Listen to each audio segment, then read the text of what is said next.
Mic check, mic check. All right, welcome back to the channel. It's Sam here with GSK Wealth Builders, and today I wanted to come on stream just to do a little bit of an update of what's going on in the market, some more trends, some more DeFi hacks, and it's getting crazy now. It's getting very crazy, and it's hard to trust anything in DeFi that is not audited and tried, tested, and true over multiple years, right? You're seeing hacks left, right, and center. So, one of the reasons why I came on this stream today was just to talk about, the biggest DeFi hack in history. Obviously, there's other things I want to talk about. I want to talk about helium. I want to talk about, the new miners that are coming out on the market, and anything else in DeFi. So maybe we'll look at some other new coins as well. There's one that I just heard about from some friends on Clubhouse that I want to look into as well today. So yeah, today we're going to just get into the information. So as you probably already heard, the largest DeFi hack in history happened yesterday. And it's crazy this time because the hacker is interactive. He kind of wants some fame. I'm not sure why, but yeah, he wants some fame, and he's interacting with everyone. He took the money. He's leaving messages for people. He's donating money to people that give him tips on how to hack better. He gave some money back. He might give more back. I'm not sure, but the hack continues. So that's what I just wanted to talk about today, and we'll go into it. So the largest DeFi hack in the history of crypto. Now, why is this relevant? On my channel, you have probably seen. You've probably seen that I started off with a DeFi journey, right? And in the DeFi journey, what I was talking about was, my process of learning how to make money in crypto safely without getting hacked. Can you earn yield on your crypto? Can you do yield farming? Can you do liquidity pools? Should you be on the Terra network? Should you be on Binance Smart Chain? Should you be on Matic? And I'm learning as I go. So when I make these videos, it's just me trying to get from point A to point Z when it comes to knowledge and experience in the safest way possible. And I've learned a lot. There's been a lot in the crypto marketplace. So I just wanted to go over the DeFi hacks that have happened since the beginning of time in crypto, because I think that will be very helpful to people that are new to crypto. So one of these, let me see here. Okay, so this page here is Richard Hart's page. So it started in October 16th, 2020. It's actually my brother's birthday. So yeah, October 16th, 2020 is when this feed was invented, and he's just highlighting some of the craziest things that went on in crypto, right? So we have, the Raven so October 16, 2020, we already had these hacks, right? So we had the Raven coin inflation bug, where you were able to mint, if you knew how, I think it was 10% of the coins in Raven coin, which tanked the price immediately. KuCoin was hacked for like $50 million. The BitMEX founders got arrested. The OKX founders got arrested. They delayed withdrawals for, I think, over 30 to 45 days. Sushi Swap exit scammed, but then I believe SBF came to the rescue to take over the project. Then he just keeps posting more, right? So Yearn Finance, they had a vault that the attacker got $2.8 million, and the DAI vault lost $11 million. And then you have, what is this? There's more, right? So then they have DMM, right? So they just ceased their operations and then their coin went to zero, I'm guessing, instantly.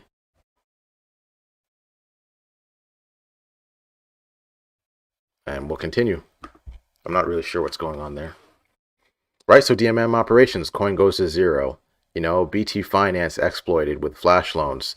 Grow coin exploited, right? So you see the coin going from $200 to $15 in minutes. Then you have Blockfolio. So yeah, Blockfolio, someone hacked it and they were tweeting something against, black people. Like it's crazy. AVAX inflation bug. So AVAX is a second chain, I believe. It's the Ethereum side chain. Cream Finance hacked. Lisk, Bitcoin Cash, Cryptopia got hacked multiple times once they were they were in bankruptcy.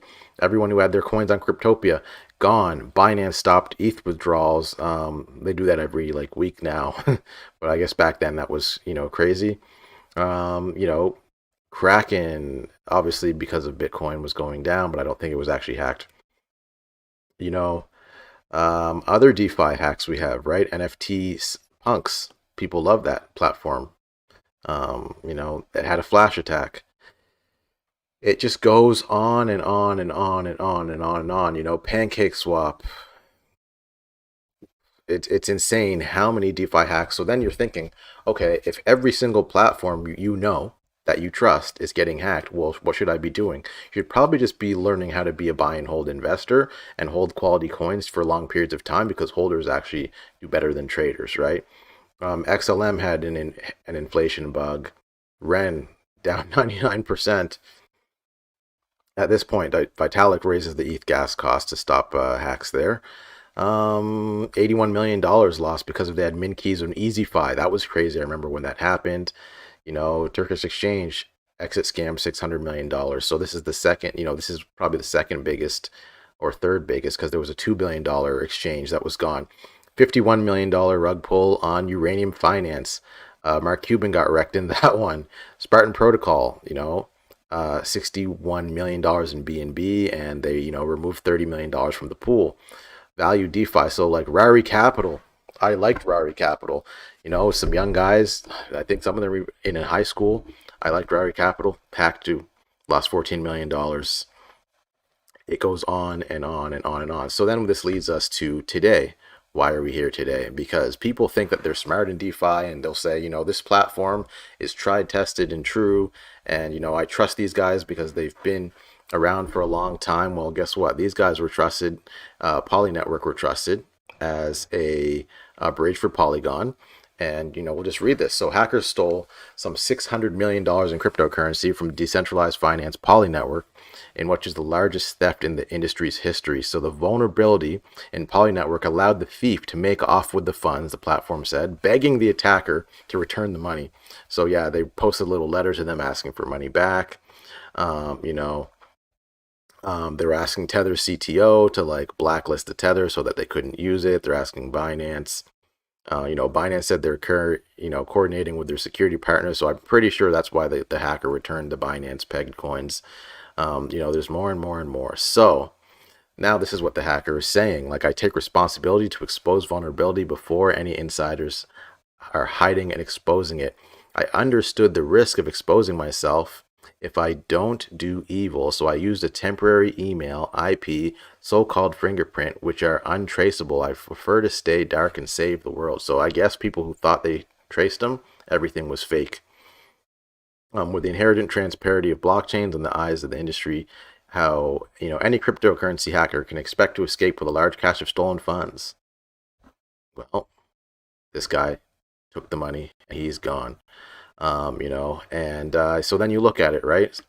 And you can see Tether, they froze $33 million. So if it's stolen, all of a sudden Tether can just take the money. What if he sent you that money and he bought something with stolen funds? Well, now your funds are wrecked.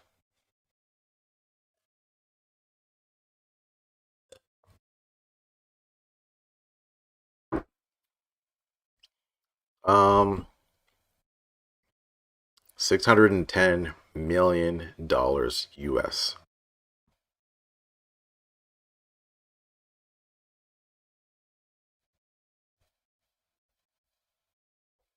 Now, how it was hacked?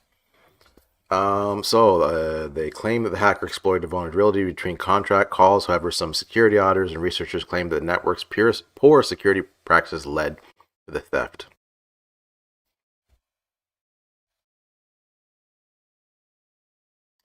So Miko Atama, with 25 years of experience with software development, said that the hacker managed to replace the 4 Poly Network Keepers servers that move messages between the blockchain with the attacker and him himself. So the man in the middle attack. This way, the hacker became sole authorizer of all transactions and managed to steal the funds. Wow. I mean, this is crazy. So, it leads me to the main issue is what is safe in crypto, right? What is safe in crypto? And what I would say is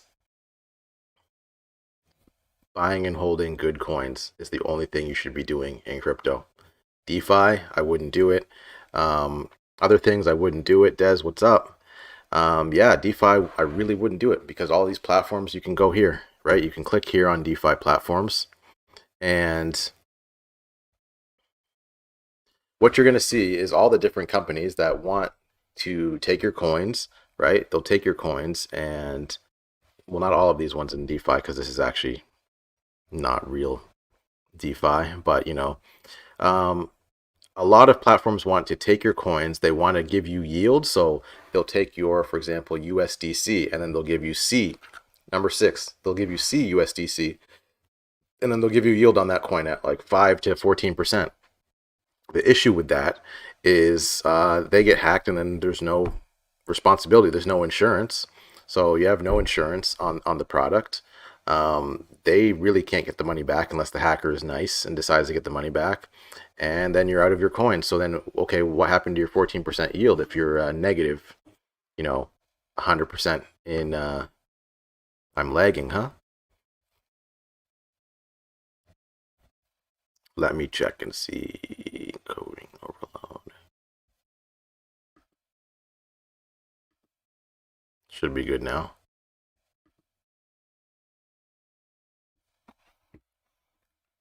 Oh, my battery.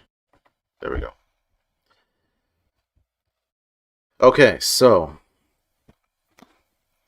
yeah, the main issue is you're trying to get yield, right? You're trying to make more money with your coins, and then you end up losing money with your coins by, you know, trying to be part of this DeFi protocol or DeFi lifestyle.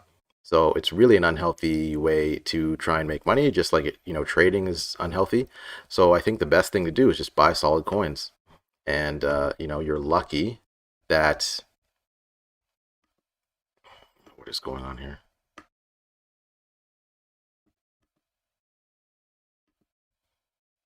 You're lucky that there are some good products or projects that exist. For example, Hex. Hex has 100% uptime.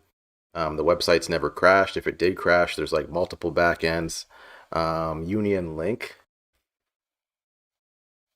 Union Link for DeFi. I don't really consider like I don't consider Uniswap that decentralized. Like it's some guys in New York. When you like look it up what Uniswap is, it's like some guys in New York that are running the product and they listen to the government. So, which is fine. You should listen to the government. But yeah, I wouldn't consider Uniswap DeFi other than the fact that it is a decentralized exchange. But then out of nowhere, they just go and delist coins. So now they get to pick and choose what coins are on their platform. So are you really decentralized? Who gets to pick and choose? Do we get to pick and choose, or do you, as the programmers, get to pick and choose? And yeah, so it's a decentralized exchange, yes, but it is regulated, and people are telling them what they can and can't do. So Chainlink, Oracle, it's been very valuable, done very well. So if you look at this top list in DeFi, right, Uniswap, Chainlink, Terra, Dai, Aave, USDC, and then all these other ones, really these coins have already done the majority of their gains. Like Uniswap is done, from the airdrop. So first of all, the coin was airdropped for free, so you got $5,000 ish at the time, and I think people made up to like $20,000-$30,000 on the free airdrop. Chainlink has done 100x in the crypto winter, and then you have Lido staked ETH, Sushi, Thorchain. Thorchain got hacked. There's exploits everywhere. So now when you look at what else is there in DeFi that you could do, right? So a lot of people are doing yield farming. If I was going to yield farm, I would probably only use Uniswap, but then you're going to have impermanent loss. So you're going to have to figure out a way to not have impermanent loss while you're yield farming. So let me take a look at yield farming in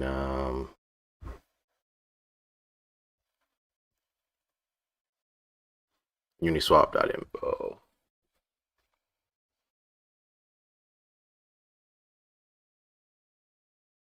Uniswap.info. Let's see.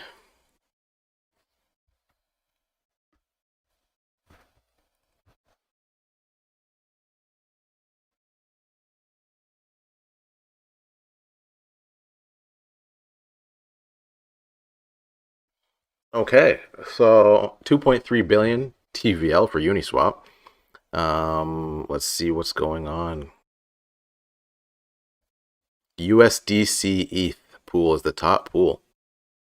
So people are having 50% USDC, 50% ETH, and basically they're using it as a way to either buy or sell their ETH because you're going to get more USDC. So, and then you collect the fees in the middle. Rat BTC ETH, ETH USDT, USDC. So yeah, they're all US dollars. So people, it seems to me, people have figured out that the best pools to be in are the pools that are US dollar versus Ethereum, because they're more stable and one's not going to run away too crazy. So, it is what it is.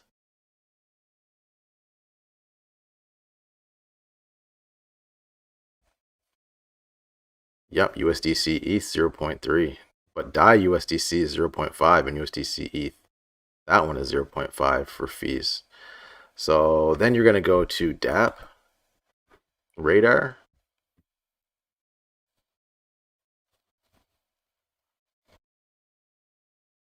So you go to dappradar.com and you can see the top blockchain dApps. Now I'm pretty sure Uniswap is like going to be number, whoa, what is going on?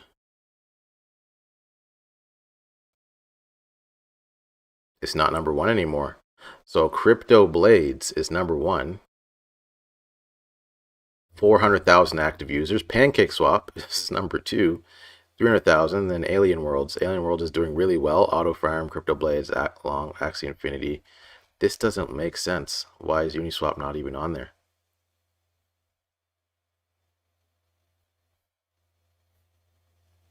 Maybe they removed Uniswap? Or this is BSC. Yeah, there we go. Okay, so top DeFi Uniswap is 13 billion TVL, Aave 12, so that's lending compound. So if you look at it, 13 billion is trading,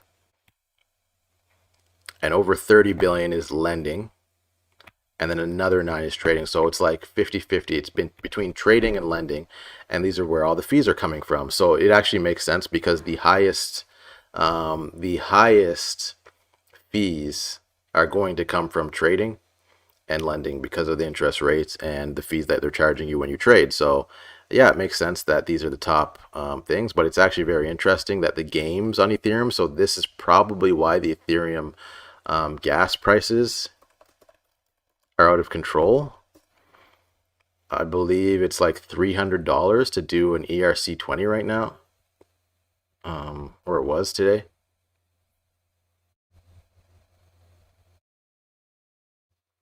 So $300 to send an ERC20 is ridiculous because, crypto was invented to take the middleman out, but then you have middlemen like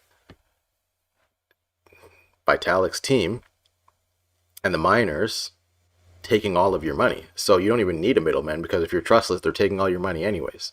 So then what's the whole point of using crypto if you're not going to be able to use fees unless, or you're not going to be able to use it unless you're rich? Like $300 on a transfer Maybe if you're transferring $1 million, you won't mind $300 in fees, but anything other than that, it's ridiculous. So let me see what the gas fees are on crypto.com.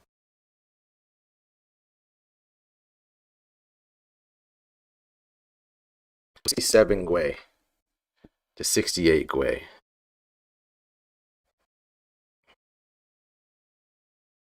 So 30, they're saying $33 to $44 to do a swap.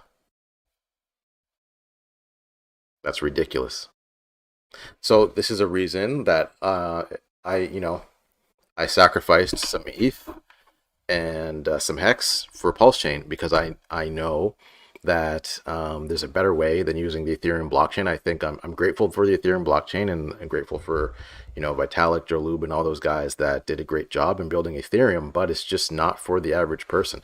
You have to be rich to play this game. If you're going to spend $40 to buy, you might as well be buying stocks in the 80s when you had to call in on the phone, or the 90s when you had to call in on the phone, and they were charging you crazy prices because they had a human like doing this. So yeah, it's ridiculous right now, and I don't think it's going to get any better. So now you look at who's using all the gas.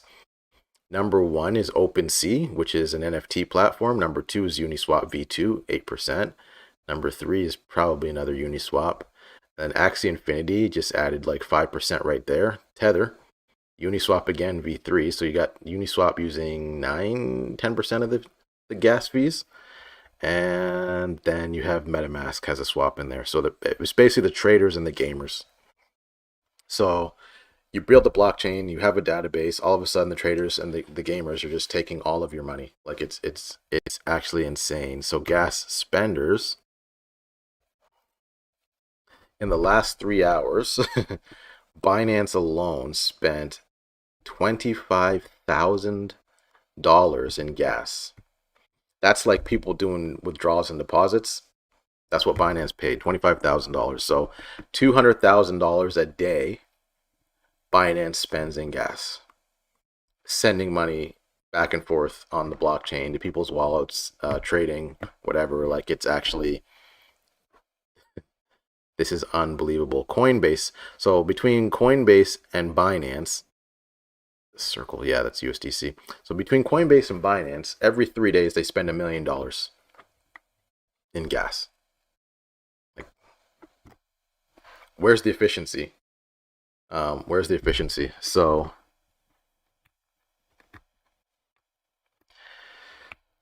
I have a theory. So so the question is, what do you think about the 14 billion on Pulse Chain in the last hour of the sacrifice phase? Okay, simple. So there is, I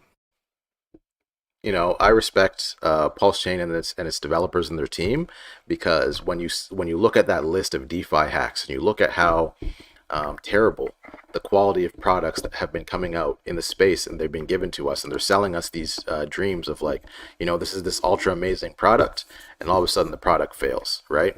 So what I respect about Richard Hart and his team and Hex is that he created a coin that did exactly what they said was going to do, right? It was designed to go up 10,000%. I think it's gone up 4,000%. And that's like some people 8,000% if they stake the whole time.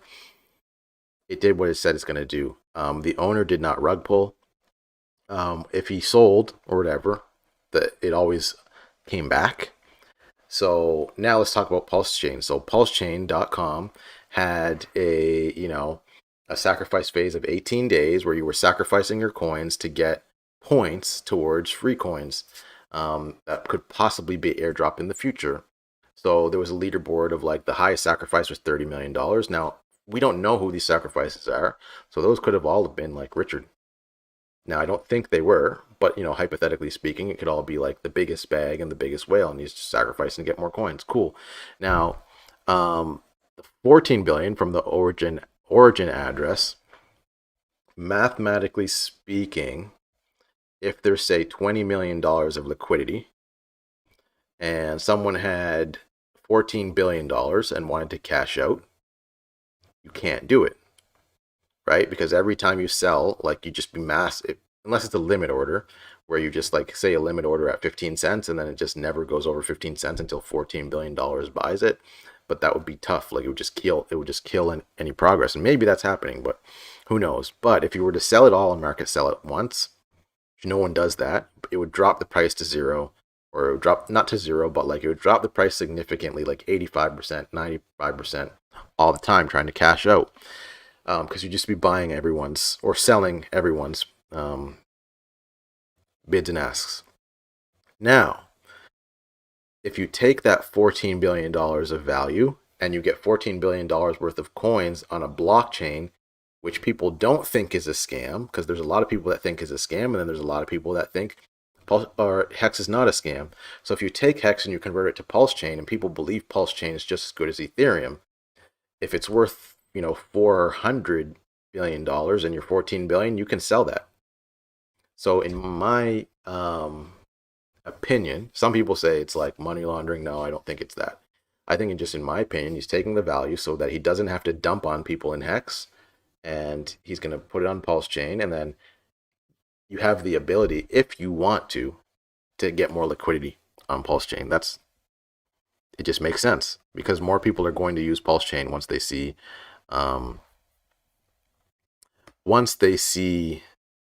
the value of fee burning, delegated proof of stake, high speed, faster transactions, cheaper transactions. It makes, it's a no-brainer. So let's go to Helium. Helium.com.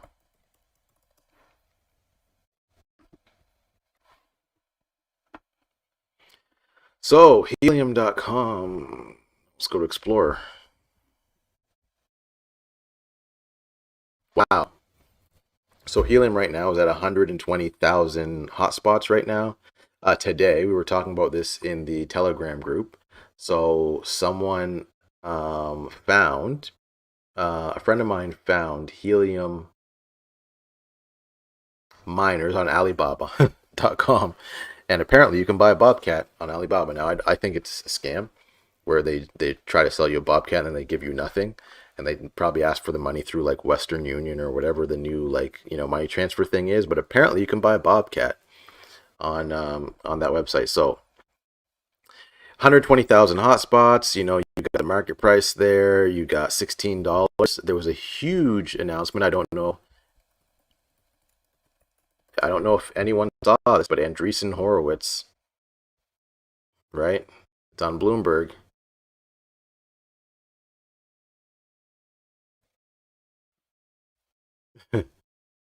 So look, Andreessen-backed 5G blockchain network raises $111 million. Napster's Sean Fanning co-founded Helium with Amir Halim. Oh no, then they hit me with the... Really, they hit me with the paywall? Okay. You hit me with the paywall, so I can't read the news.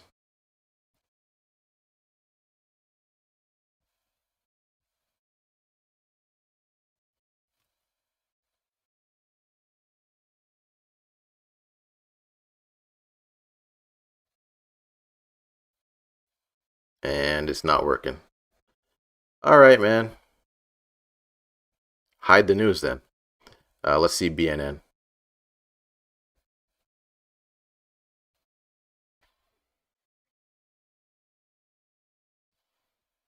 Here we go. Okay. So these guys don't want me to read the news, but BNN doesn't care. So, Andreessen Horowitz is basically taking over the branding, saying, this is basically my thing. And so the transaction was structured as a purchase of Helium's native token, HNT, and included in participation from Rabbit Capital, 10T, Alameda, that's SBF, Multicoin Capital, and so Multicoin must be buying a...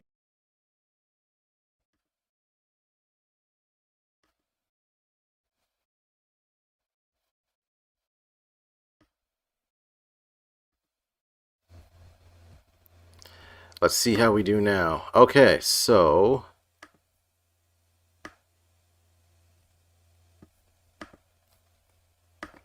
Okay, so why this is important. When Andreessen buys, other people follow him and they buy because this guy hits home runs.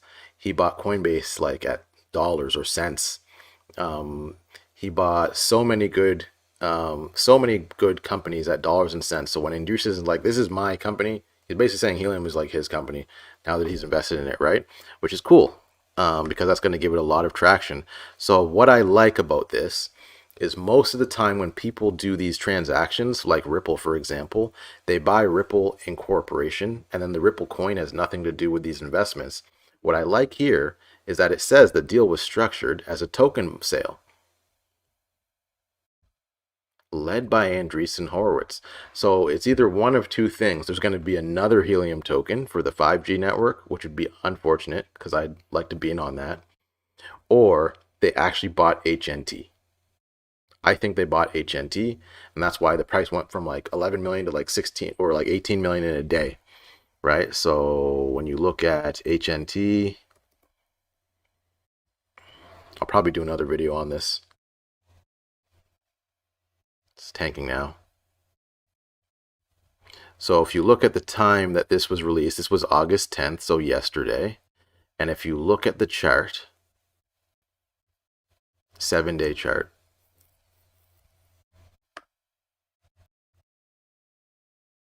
if if you look at the chart, right, on the 10th at like 1 p.m., out of nowhere, it just goes from, $14 to $17 to $18. It's like they just hit market buy, right? So they went $14 to $18 and the volume just went out of control.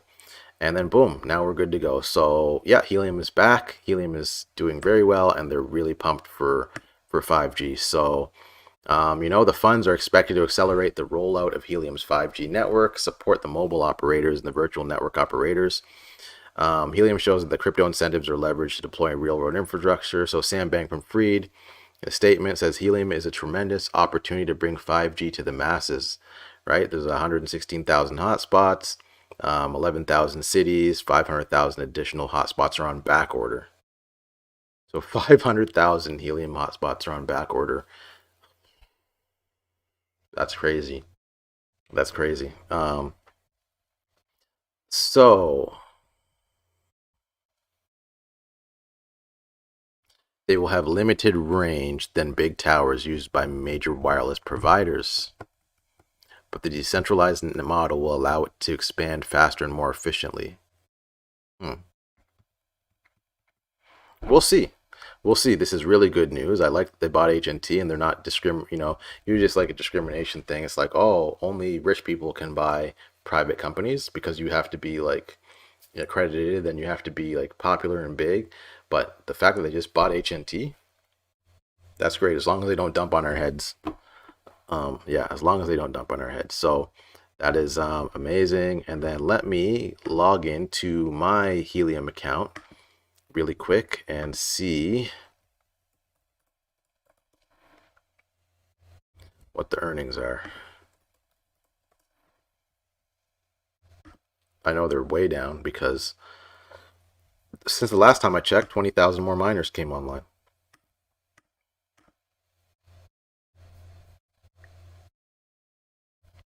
Woo! Big earning day. Oh, that was a month ago. Okay, so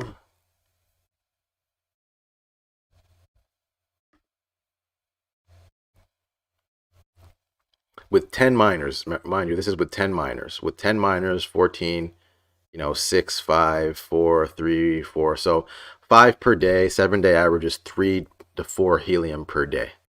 So the earnings are down a lot, but the prices are up. So it's interesting that the Oracle says the price is $15, but CoinGecko says $18. Binance says 18, but when we were looking, it was like 16. So then you go to hotspots and partners. So yeah, fractions. So today, if you look, Montreal, a 0.1 helium, Calgary 0.1, actually yesterday. So Montreal, a quarter of a helium or a fifth of a helium. Calgary, half a helium. Bedford, a third, a half, a quarter, 3/4, a fifth, and 3/4 of a helium. Like it's abysmal earnings. However, if the price goes up, these earnings will be good. Like imagine that it went to the price of like an Ethereum and you were making a third of an Ethereum. That would be a good price. So yeah, that is, that's helium. And then let's look at nomics. And last but not least, let's just talk about the overall market. So Bitcoin is sitting at $45,000. It's back up. It seems to bounce back up. We still are $15,000 from all-time highs. So Bitcoin still has a way to go. You have Ethereum sitting at $3,100. I think it had like an all-time high of like what, 40 something. Hex 13 cents. So Hex is coming back a little bit. It's up. And then, you're rounding it out. Cardano killing it 1.8. They got the, smart contract allegedly coming out. Ripple's still at $1. They're fighting the SEC left and right. I don't know if they're going to settle or if they're just going to keep fighting to the death. Then you got Dogecoin at 27 cents, Polkadot 21, Uniswap. My favorite coin that's not like what I keep talking about, which is Hex and Helium, is Solana. So Solana's sitting at $42. I think it's going to hit. Solana's going to easily hit like $100. I think in the next like bull run. Definity, I have free coins of that. Every time I get them, I dump it. It's just what I do because I'd rather have other coins. FTX token. Tom Brady bought FTX token and he's investing with them. Maybe we'll see him in commercials and things. What I don't like about FTX is the centralized exchange. What I do like is it's usually a fiat to crypto gateway, so it's kind of like a necessary evil. Another thing I don't like about FTX is the margin trading. Like I feel like margin trading is just a way to get people wrecked. What, 65% of people that margin trade just lose all of their money, and it's not good. It's not healthy for people. It's bad for people's mental health. It's bad for the ways, like if you're usually margin trading and you're trying to solve a problem that you have, a cash flow problem that you have in your life. You have debt, you just want to make a little bit of a quick move, and then all of a sudden you're down more. So like it's really bad because it's not good behavior overall. However, there are people who are great at trading, like Paul Tudor Jones, amazing trader, but he's a professional, right? So then Ethereum Classic sitting at 22. Hopefully they don't get 51% attacked again. VeChain Thor 11 cents. Theta is bouncing back. So Theta took a beating. But the thing about Theta is they always bounce back. They always bounce back, and they always will. So no matter how much of a beating they take, just one second, I'm gonna adjust something.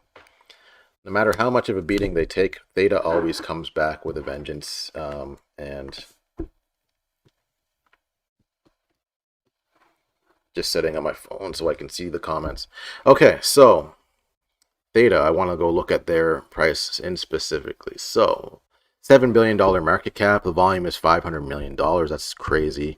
B grade rank is 24. So in the 1 year chart, Theta started out at like 55 cents. It peaked at $14. And now today it's sitting 50. It's down about 50%. So it's at like 7.2 cents. 66% of Theta is staked, which means it has a low float. But a significant amount of Cardano is staked as well. Like I'm pretty sure it's up there too. So the market cap, 7 billion. It's pretty solid. That's a big market cap. And then look at the token. So the token is down 50%. So it's 50% of the all-time high. So it's a pretty big dip. The last time it was at all-time high was in April the 15th. So April, May, June, July, August. So 4 months. So Theta's, yeah, it's in a bear market right now, but it will come back. It'll definitely come back. The platform is amazing. The quality of the video is amazing. For decentralized, Theta knows what they're doing. They haven't been hacked. They've had great uptime. They have a good project. They have a good roadmap, and they have a quality project, which is rare that you see in crypto. So when it comes to markets, it's mostly traded on Binance and FTX. So there's probably leverage trading. Buying at 84 cents, that's a good return right now, and it's going to keep going. Like, they're actually solving a problem in crypto, which is um, YouTube does have a monopoly on the video, streaming market. Netflix has a very solid footing, but you have Disney Plus and all the other places. But like in streaming of what would you call it? Scripted content or television content, right? You have Netflix, you have Hulu, um, you have Disney Plus, you have CBS, you have HBO Go. Like you have all these different platforms, right? But in streaming, you got YouTube. That's it. Like Vimeo, whatever. But like YouTube is that. That's it. So Theta is at least bringing some decentralization to it. Monero, T Fuel at 2 cents. So I don't understand the difference between Theta and T Fuel though. So Theta T Fuel is 34 cents and you bought at 2 cents. Damn. So you're doing good. Staked also.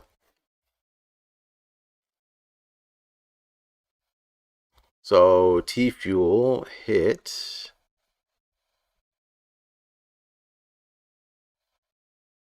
So T Fuel's, yeah, 57% of the all-time high, so it's down a bit. Last all-time high was 2 months ago, so yeah, not bad. That is crazy that they have two. So T Fuel's the gas, so it's almost like Ethereum, and if Ethereum and Ethereum gas were kind of two different tokens, maybe. Or maybe it's a way to print coins, because if you were to print coins and give them to influencers, Theta would just tank because it would be diluted. So if you give them T Fuel, it's a way to like give them money by printing money like the Fed, but without compromising the actual Theta coin. So that's actually cool to have two different coins, I think. I'm that's just a speculation, but governance. T Fuel for transaction, Theta's for governance.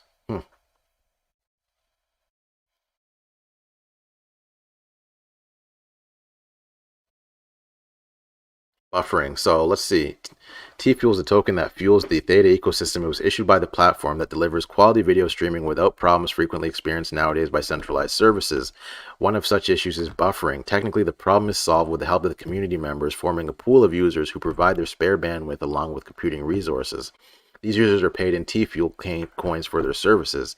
The facility, often referred to as First DSN, decentralized network streaming that turns common users into distributors of content. The goal is the Theta platform. So yeah, I mean, and then there'll be a third token. That will be cool. Like Theta's doing good.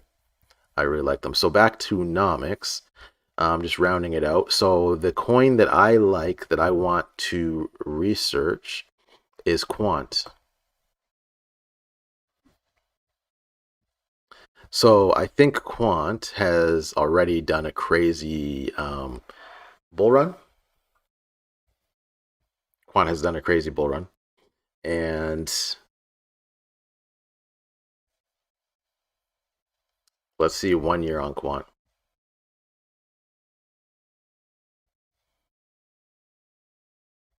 So Quant was $8 August 2020, and it's sitting at 155. So that's a huge run up. 8 days since all-time high. So this is like in a bull run right now. 8 days since the all-time high. So people are really looking at this one. So I like to see that a bullish coin is bullish. It's up 0.5%. Market dominance number 64. So it's still got room to run. Exchange volume is down. Transparency volume is down.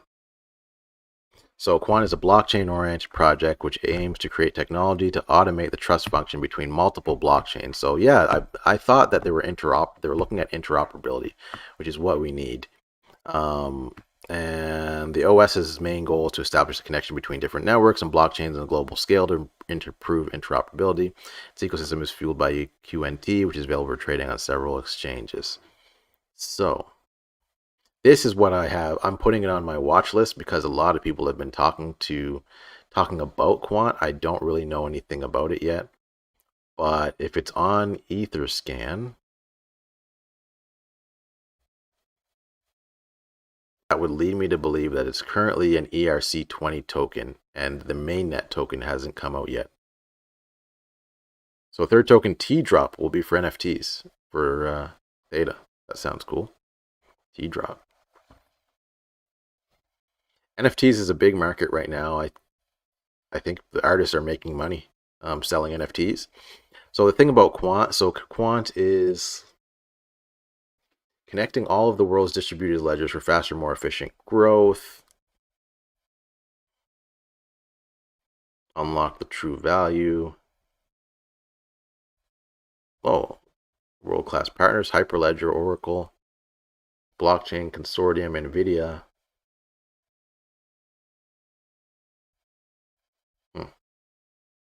So it seems more like they're a corporate, and you really need to be in the space to use it. Like it's not for a regular everyday. So ecosystems, CBDCs.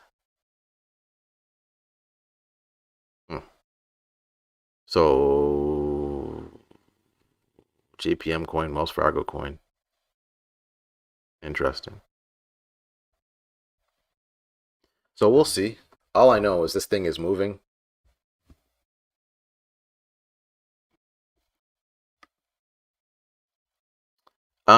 So the skepticism about Cardano. So here's what I think about Cardano.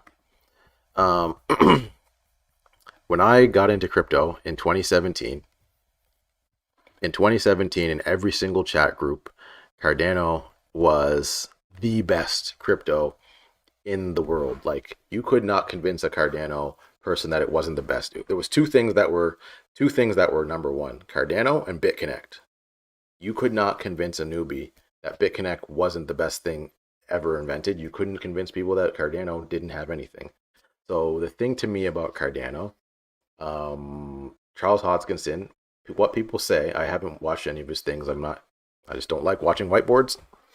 What they say about him is he's either a certified genius or he's a scam artist. So like there's just two things, right? So then it's like 4 years later, 18, 19, 20, 21, yeah. So 4 years later, they just have a test net now. So up until about 3 weeks ago, I was like, maybe they're a huge scam. Like they don't even do nothing. However, when it comes out that they're not a scam, the market cap's already $60 billion. So if it 10x'd, which happens every day in crypto, with 10x happens every day in crypto, you're at $600 billion. You're basically like almost, you're approaching what Bitcoin is. So there's not much more to go, in my opinion. Like if you're holding for a 10x, it's more likely that it goes down negative 30%, 40% than it 10x's in the near term. So yeah, it's just like the risk is really high for me. However, what tech people say now, okay, Pulse Chain, right? So Pulse Chain, when there was the sacrifice phase, I guess Cardano was like the hardest to use. Like there was just no documentation. The devs couldn't do anything on there. So it's like that's kind of a sign of like how good it is. However, I will say this: there are people that I like, know, and respect. And what they say is when Cardano comes out, you won't need any other blockchain. Period. You won't need Uniswap. You won't need whatever. You'll just have like a wallet, and you'll just be like, I want Hex coin, and you just be like, psh, Cardano puts it in your wallet. That's apparently what's going to happen, right? And then they're like, you won't need liquidity providing because you'll just be like, psh, Now I have like Swapcoin or whatever. Or now I have Pancake Swapcoin. That's apparently what they're saying to me, that what Cardano is going to do. Like they're just going to change everything instead of like going to this website, putting in your your key and whatever. That's what I heard. Now, when you got today, you're hearing this about Cardano, and then you're seeing Poly Network get hacked for $600 million, and the hacker's like, uh-huh, you want your money back? How about we make a DAO? Like, that's what's happening today. But all of a sudden, Cardano just has these geniuses that can just be like, send this, send that. Like, doesn't make any sense. So, the co-founder of Ethereum, there's like 10 co-founders of Ethereum, and yes, he was a dev on Ethereum with Vitalik and them. He got kicked out because they had fundamental differences on how they should do things, and I think he's on the side of caution.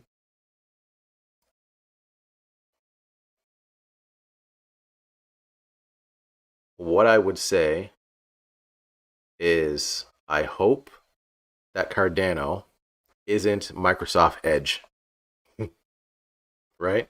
You got Internet Explorer, and then they came out with Edge.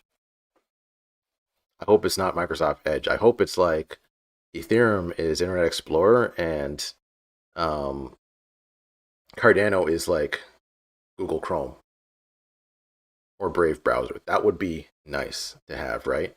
But if it's just like taking Ethereum and turning it into Edge, well, we don't even want to use Edge. Like, why does Edge even exist, right? Or all the other products that Microsoft launched, like turning Windows 7 into Windows 10. Okay. So, yeah. But then again, if I bet on it, right? If I bet on it, okay, so we go 10x, 500 billion. That's nothing in crypto, right? Like it's a lot of risk. So I'm not praying for them to fail. Um, I hope that they do well, because if they do well and they say what they're saying they're going to do, my life's going to be easier. But people building on Cardano Network don't have great things to say. So, um, staked. You're a huge staker. My Solana is staked. At $1, I was almost going to buy. I'm pretty sure Cardano hit $1. It's like recently. And I was almost going to buy. And I think I wanted to buy XRP at 50 cents. 13 cents is a good price, so I can see why you would believe in it and hold it. You're just getting multiple X's at that point. It was at 1.9 cents a year ago.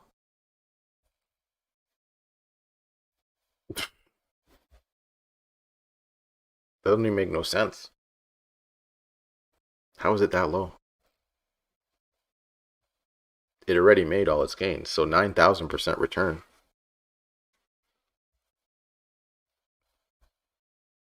Jeez. Well, we'll see. We'll see. Now let's go to my favorite coin, Hex. Let's see what Hex is doing. Hex has been moving sideways for like a month.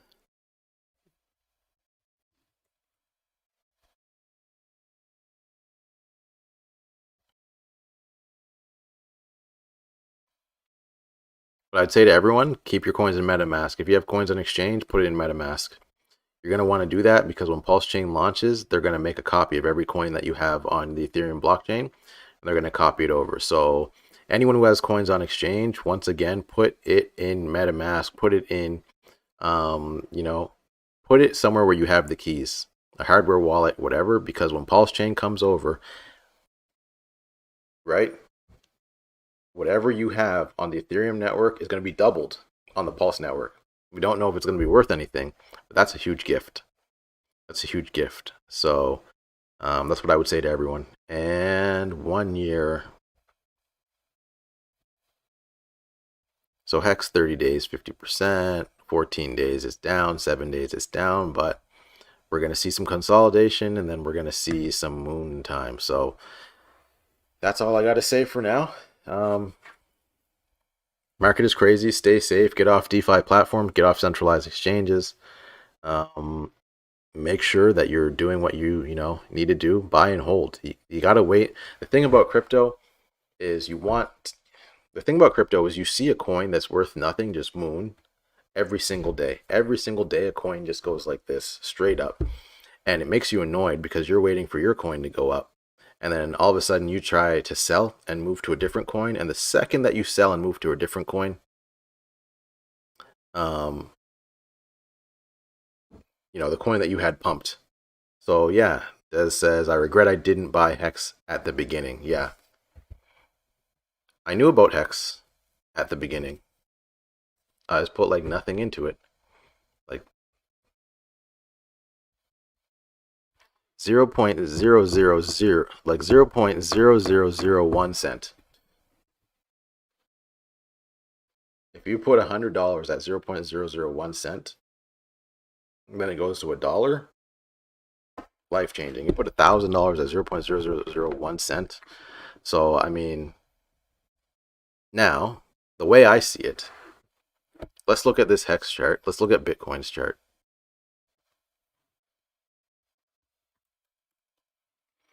The way I see it is buying Hex might be like buying Bitcoin, except for the fact that it's banned on every platform.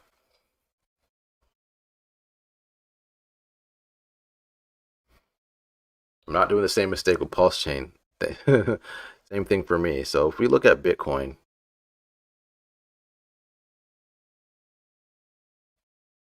okay, here's Hex. Here's Hex's chart. What if, now this is just me thinking out loud, what if this bump here, buying Hex at the beginning, right? 13 cents is this, hump here, buying Bitcoin in 2013 at like $700, and then we have a mega pump, and then we have a dump, and we have another pump and a mega pump. Maybe Hex is not done. Who knows? But Pulse Chain should be rated like a top 10 blockchain, in my opinion, if it does what they say they're going to do. Fee burning, delegated proof of stake, so you can earn yield, way cheaper. So cheap it's almost free, apparently. And then everything Ethereum has, you can just bring it over. So then you don't need Matic. You don't need scaling, apparently, if, we go there. So yeah, that's my my wrap up of crypto for, the month of August. Helium is still strong. Hex is still strong. Pulse Chain is coming out. You have Cardano finally got smart contracts apparently on their testnet, so we should see people talk about Cardano. What is your gameplay with Pulse Chain? Because I'm trained and because of most of my training and most of my studying and reading is on traditional finance. In traditional finance, when you 3x, you take your initial investment out and then you let the rest ride.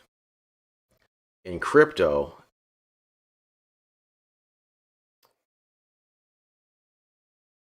if you bought Bitcoin at 1 cent, you took your initial investment out at 3 cents, you missed the 6.5 million X to $60,000 from 1 cent, right? So I'm trying to learn a new process with crypto where I buy and I just hold for like 5 years, 7 years. The problem with that is you have to have a coin or a crypto that is going to be there in 5 years. And because every crypto comes and goes in like minutes, it's really hard. So for me, when I'm looking at Pulse Chain, if I hold Pulse Chain for 5 years and the team stays together and the team keeps growing and they're so talented and they're doing what they say they're going to do and they're beating Ethereum to what they're going to do, Pulse Chain should be $1 trillion coin. So if it starts at 0 and it goes to $1 trillion market cap, oh, of course staking. Of course I'm going to stake. Right? But if it goes from 0 to $1 trillion market cap, should you not have a million percent gain or 10,000% gain? Like, I can't see a situation where holding Pulse Chain for a long time would not yield in amazing gains. However, it could just pump to the moon, die, and never come back for like 8 years, right? Because you have coins like that were amazing, like Zilliqa.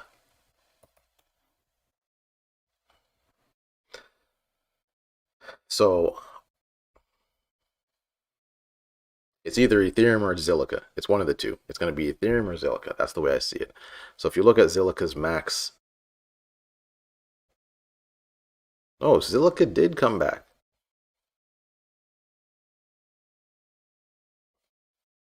Yeah, never mind. So can't wait for Pulse. The ETH fees are ridiculously high, even after the EIP. Yeah, because EIP 1559 had nothing to do with lowering fees. EIP 1559 was a compromise with the miners to say that if we lower the fees by moving to proof of stake, which would make your miners obsolete, the coins you have will be in more value because we're burning. So like, what is it? ETH burning like $5,000 a minute, like something stupid. Like I think there's like a clock or something. $46 million in 3 days. That's retarded. I mean, that's anyways. ETH burning tracker.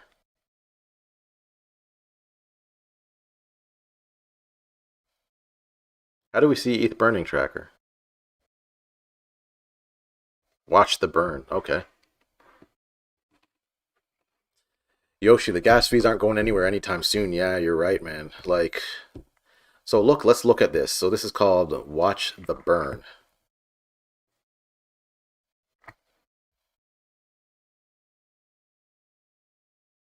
So 30,000 ETH has been burned.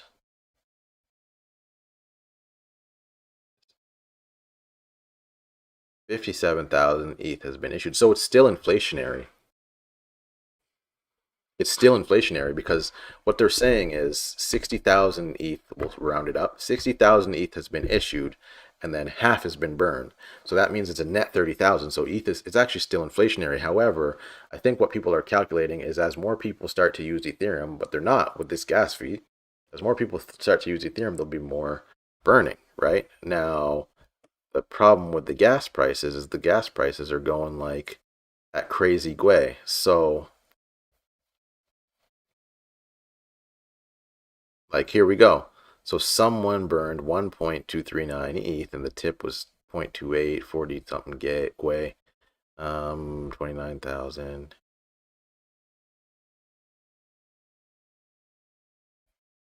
What about the triple halving for ETH? Never heard of it. Never heard of it. So 484 users are watching the burn.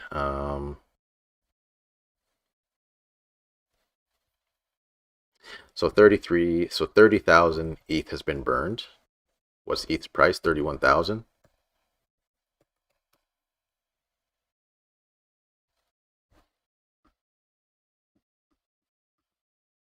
Oh, 3,100.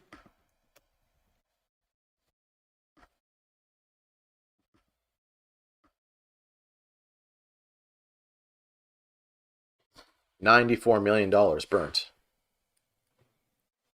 So $94 million has been burnt since EIP 1559 started. Now, here's the second thing. Is burning actually, right? When you look at burning,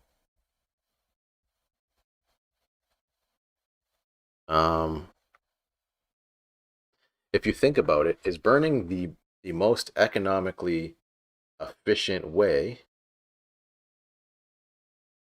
to make ETH perform? What if they took that $90 million that they burned, right, and they sent it to like the Ethereum Geth Foundation for developers, and they hired more talented developers to like make ETH better? Apparently, they got only 5 devs at Geth, right, maintaining Ethereum. What if they took that $90 million and they said, let's hire geniuses?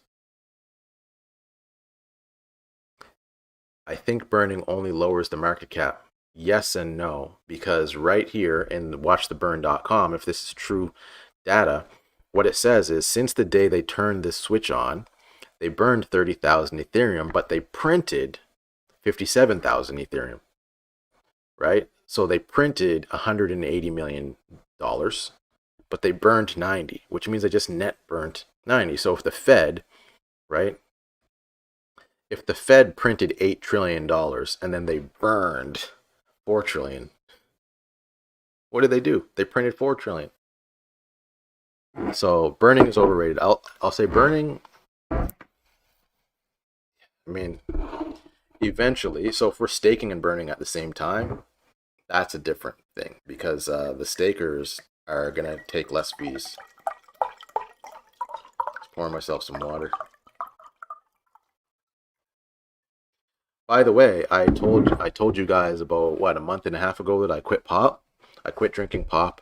I quit drinking juice. I love mango juice. I love orange juice. I love punch. I love whatever, all that stuff. But I quit drinking it so I could stop drinking sugar because I wanted to make my lifestyle better. And I got a Brita filter, and I just drink water at room temperature.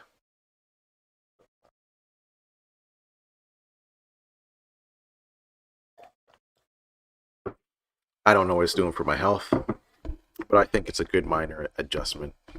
And obviously, I'm not like 0.000%. If I go visit my parents or something, I might go drink some juice there. But I don't buy juice anymore, and I think it's gonna cut down my sugar. So health is wealth. We're all trying to get rich here, but we don't want to die young as well, and then not be able to enjoy the fruits of our gains. So I would suggest that everyone do one thing in your life. Just make one small change that makes your life better. It's not always like going to the gym and going crazy, but the guy from DAP University talks about the triple halving for ETH. Let's Google it.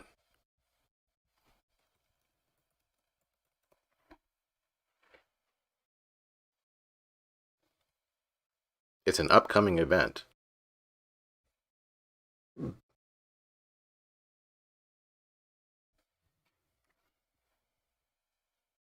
Tyrell, what's up? Okay, let's see here. So, Jeremy Schwartz, the global head of research at Wisdom Tree and the host on the Behind the Markets podcast, saying, what is the halving? So, in normal terms, the halving is there's a certain amount of coins that are given out as a block reward for the miners. And every couple of years, they cut that block reward in half. So Helium, which I have, the miners, Helium was giving out 5 million coins per month, and they had a halving about a couple of weeks ago, a week ago, or a little bit more. So now they only give out 2.5 million free coins per month. So every 2 years, it keeps going down and down and down. And one of the things that it does is when there's a halving, the sell pressure goes down, because if you're giving out 5 million coins a month, what most people were doing was when you get a free coin worth 20 bucks, right? And they give you 20 bucks a day. At the end of the week, you're like, let me sell this and like buy something. So what was happening is 5 million coins a month were being printed, and like most of it was just being dumped on the market. And that's why the price of helium was going down. Now that there's only 2.5 million coins a month being given out, that's less dumping, and the price should go down less. So as you've seen in the last week, like helium's price is just like starting to go up, and it's a good thing. So Ethereum's triple halving. So it's saying how different upcoming events on the network could be interpreted as the same way as halving, even if there's no finite supply of Ether and Ethereum. So I think what the triple halving is talking about is there's a theory called ultrasound money on the like a really great Ethereum podcast, right? And they talk about the theory of ultrasound money. And what it is if proof of work, the problem with proof of work is you have all of these miners in your house that you're, solving all these math problems, but you're killing like the planet basically, right? You're using all of this power, and then you're also dumping the price because you have to keep selling your coins to pay the power bills. Then you have to also keep selling your coins to buy more miners. So it's just a constant waste. So with the proof of stake model, which not everyone agrees with, they think that it makes the rich richer. Proof of stake money is you put your coins up, or you put your money up as collateral, and you get to participate in, the network. So for example, you could take statistics as an oracle, and then you could like have the statistics. So you put up, say, $10,000, and if you lie, your $10,000 is gone. So on the proof of stake network, if you are staking your coins and then you're validating the transactions, if you lie or you do something crazy, they take your coins, right? Slashing, they call it. So because proof of stake wouldn't cost much, it would be the same as a triple halving because the sell pressure would go down like 95%. So that would make, here we go. So ETH would become a store of value and the supply would drop 2% per year. But ETH would also become a consumable commodity, like I guess silver and gold, right? Because we do consume it. So yeah, I would say the theory of triple halving is very valid, but I would look up the theory of ultrasound money. That's what it's called, um, and think about it that way as well. But yeah, store of value, consumable commodity, and the third thing is the sell pressure goes down because miners aren't selling to pay bills anymore. They're just staking. So yeah, that's a really good thing here. And so when does the HNT halving go through? The HNT halving has already gone through. It was a couple of weeks ago. So since the halving, if you look at HNT's helium's price, wow, there's a 3x long and a 3x short helium coin now.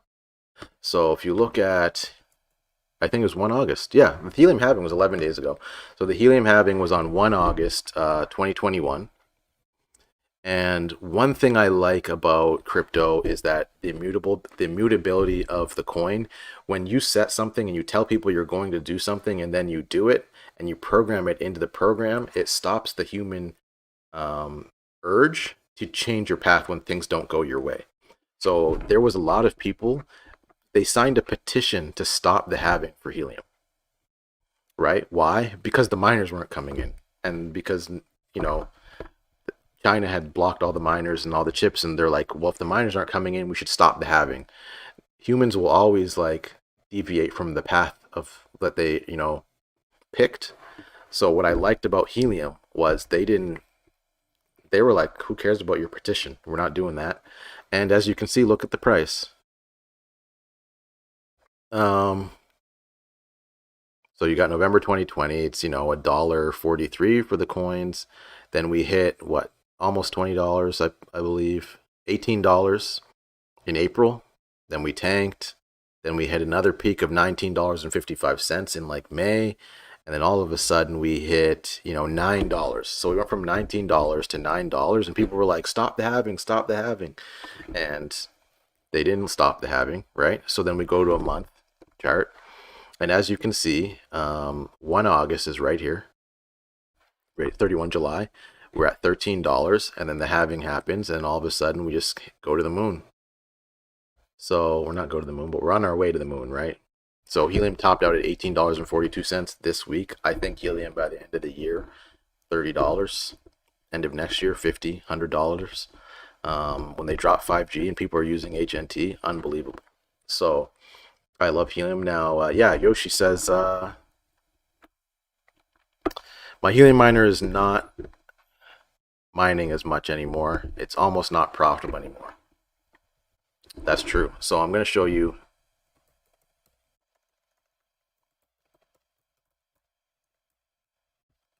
helium.com/stake.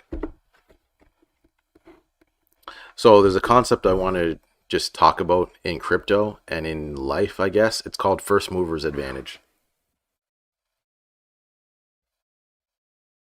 So this chart here is called a bonding curve, right? And the way a bonding curve works is to encourage people to participate, right? You start very high. You start with very high profits. So you say, I need people to do this behavior, right? And it could be reading 1,000 words a day, it could be whatever, right? And then you pay them a lot. So what happens is the very first people who don't care and just try get all the money, right? So at the beginning here, you look, if only 1 million HNT was staked, your ROI was 360% per year. So that's what happened. When you took a chance and bought a miner like last year, when no one knew about helium, when people thought it was a scam, people thought it would never fly, that it would be fake, you were rewarded for being, what would it be called? a visionary. You were rewarded for being a visionary because you took the chance that you were going to lose your money, right? So when you were here, I was kind of like here. I'd say here because I just didn't know about helium. So people here were making like $200, $300, $400 a day mining helium off a box that cost them $400. So you pay $400, it comes, you make $400 a day over and over and over and over and over again. So it paid itself off. Then some people were smart and they were like, I'll buy 50 of these. But then what happened is everybody runs in, and then all of a sudden you're at like, so you go from 1 to 4. So now you're at 4. So you went from a 360% return to like a 90% return. Right? And then all of a sudden it's like the earnings is going down. Now we're kind of like at 10. We're actually at like, we're at 30 really on this scale. So what happened is, right? I get a miner. I tell people, listen, helium is making money. You guys go get miners. You tell your friends, helium is making money. Other people go get miners. All of a sudden the whole world has miners, right? So now they're like, we don't have to pay you.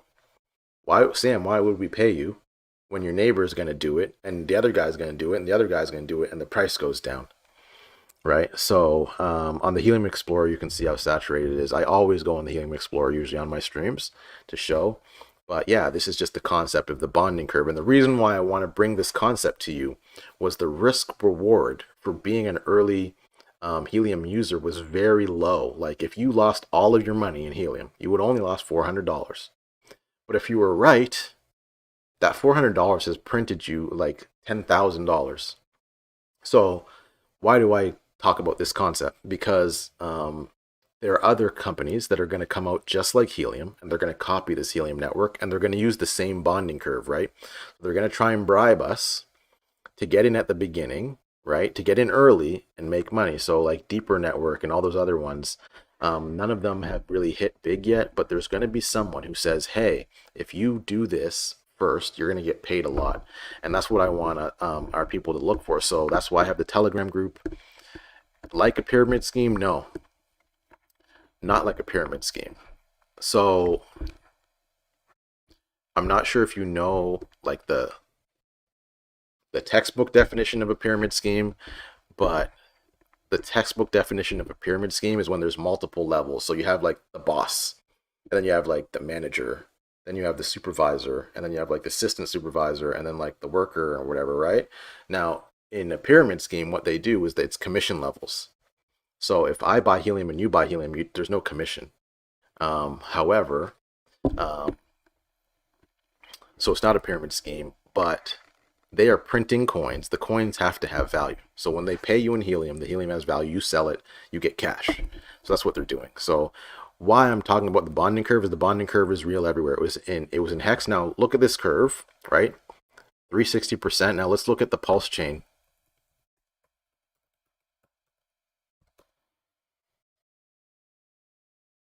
Telegram group is down in the link below. You can see it in the description, I believe. There's a link to the Telegram group, and it's called GSK Wealth Builders Telegram group. So where is the bonding curve for pulse chain? Oh, they got rid of it.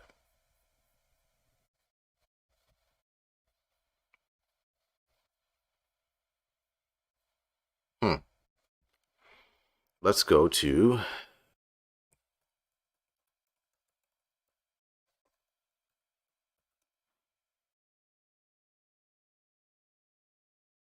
okay, let's see what's going on here. So all I'm saying is get in early. When you see something, when you see an opportunity and you have the ability to seize that opportunity, get in early because it will change your life. Like helium earnings for a lot of people was life changing. Like they were able to pay off debt. They were able to, pay off student loans. They were able to buy a car. They were able to save money, like to buy a house. Like there's a lot of people that made a lot of money early. Just all they did was they got in early. So Pulse Chain did the same thing. So they were like, if you sacrifice early, you're gonna get, more points, and there's gonna be more opportunities left, right, and center. So all I would say is in crypto benefits the early risers. Like if you got in at Bitcoin in 2013 at 1 cent and you rode the price all the way up to $60,000. Yeah, so that's what I'm saying. Okay, so Yoshi says the commission are the rewards, and the lower people, the late people, get less rewards until it completely crashes on itself and people panic and start trying to sell their miners all at once. Okay, Yoshi, you make a good point here, but the cost of me operating a miner is $20 a year. But right now, the miner is paying $400 a month. So $2 a month, $400 in return. It's a good ROI. Now that's at today's prices at like $16 a coin, right? But what if that coin goes to $100? It could go to zero. You're right. It could go to 100. So now what if that coin goes to $100? So I take my $15 coin, so 100 divide by 15, and it's $6.66, right? Or 6.66 times. So what I'm saying is if I'm making $400 a month right now and the coin goes to $100, it's actually 400 times 6. It means it's $2,664 a month. So would you plug, if you already have the miner and you've already made your money back, which most people that got in early did, the people that got in late, it's going to take you a year maybe. It might take you 8 months, but you should be able to get your money back. But if you hold and the price goes up to $100 a coin, you made your money back in the first month. It's just you had to buy and hold that asset. So all Helium is doing is giving you a coin that gives you the opportunity to like play the game risk free almost. So imagine if it's the lottery, right? People play the lottery all the time. So imagine you buy this miner and it prints you lottery tickets over and over and over and over again, but you get to cash out some. So you say, oh, you know what? I'm taking my $500. I've done that. I'm taking my $1,000. I've done that. And I bought Hex because I believed Hex was going to go up more than Helium, right? So some of it I hold, some of it I buy Hex. It's all up to you. It's all personal. So yeah, Akash network is one of them. You know, Akash.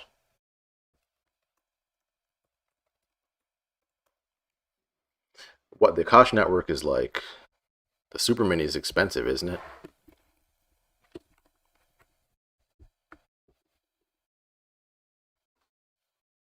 So the Akash Super Mini, this is like a cloud. So there, you put this in your house.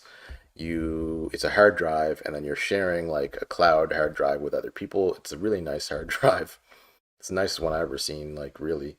It's big though. And apparently they're going to pay you in coins.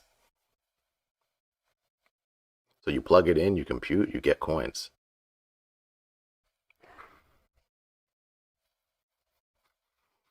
I'm not interested in it right now because I haven't seen the returns. However, the people that are early, like I said, from the bonding curve, are the ones that make the most money. And then you can stake apparently, but it's sold out. So that is an opportunity. So what I would do, keep your eyes open, keep your eyes peeled for new opportunities. Keep going on. If you just want to buy Helium instead of buying a miner, that's an option. If you just want to buy Hex and stake it, that's an option. If you want to buy Bitcoin and hold it, that's an option. But don't buy coins and go into DeFi. You'll get wrecked. Yeah, so that's basically it. This was a longer stream than I expected. I didn't think I was going to go more than like 45 minutes, but we ended up going like 2.5 hours. Covered a lot of topics. Overall, man, I just love I love crypto. I love investing. I love finding new companies. And one of my favorite stocks, I'm just going to check. I'm not going to do that today. But anyways, yeah, that is the stream right now. Join the chat. So most of the time, we're talking about crypto. We're talking about crypto in the Telegram group. So there's a link below to the Telegram group. Join that because that's what we're doing. So I don't really do videos very often if there's nothing interesting going on. Today, the biggest DeFi hack of all time, I had to do You know, I had to do a little video for everyone, so we'll start doing more. Maybe I'll do once a week just to get it back into the swing of things. I think things are heating up. I don't know if it's a bull trap or not, but things are heating up in crypto. People are getting excited again. We might hit, big ETH numbers again. So let's keep doing it. And yeah, let's continue the conversation in Telegram. Once again, my name is Sam. This is GSK Wealth Builders, YouTube channel. Like, subscribe, share. If you got any questions, shoot me a question in the Telegram or send me an email, and we'll keep going. So that is all for today. Thank you very much. At SamGSK on Twitter, at SamGSK on Instagram, at SamGSK on Telegram. Reach out to me, and www.gskwealthbuilders.com/gifts. And there's a little bit of surprises there. So take care.